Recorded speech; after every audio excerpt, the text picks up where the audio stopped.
every 5 years, Kenya does hold an election. The drama that comes out of every election could be easily narrated into a Hollywood movie titled The Disputed Election. This is so because the rivalry is usually so fierce and the country at the end of the day is left much more divided than it was before. Today on Social News, we uncover the cost of election and leadership here in Kenya.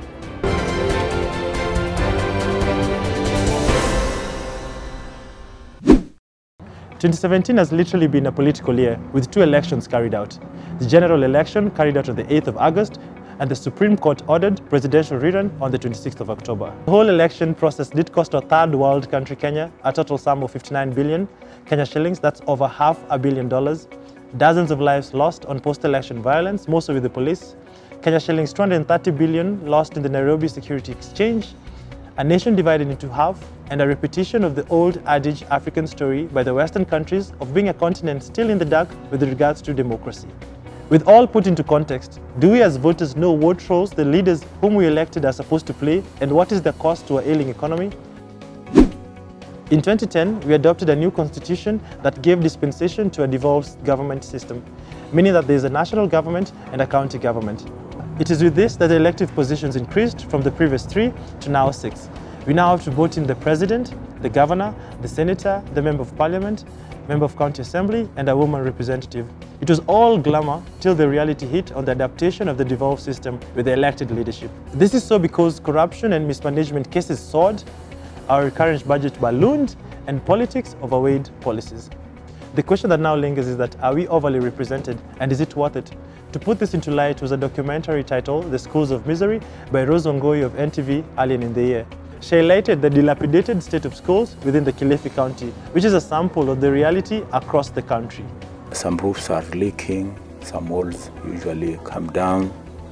Also, when there is some wind, some of the thatches, the makuti thatches, are blown. When the president was put to task over the matter, he put to question the devolved leadership and utter mismanagement of funds in the county level. I think about 8 billion, am I right? About 8 billion, 9 billion, yeah? Shillings every year, which they're supposed to put into some of those aspects. The MPs from that county, on average, if we take total funds dispersed through the MP, you're talking about every member of parliament having about 100 million shillings. Okay? Kilifi has how many constituencies? 7. That is therefore 700 million shillings every year, in addition to the 8 or 9 billion that the county receives.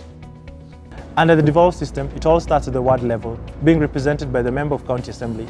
Then comes the constituency through the member of parliament, who is entrusted with a constituency development fund, a CDF kitty, that is at least 80 million Kenya shillings on $1 million. To know how much money was distributed in a constituency, you can visit this website.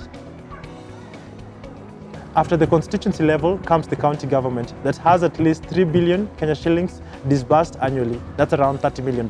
Within the county government is an executive arm with ministries charged with different roles towards running the county government. The senators play an oversight role with regards. At the top of the hierarchy is the national government, which also has an executive arm and a trillion shilling budget to dispense its duties to the Kenyan citizens.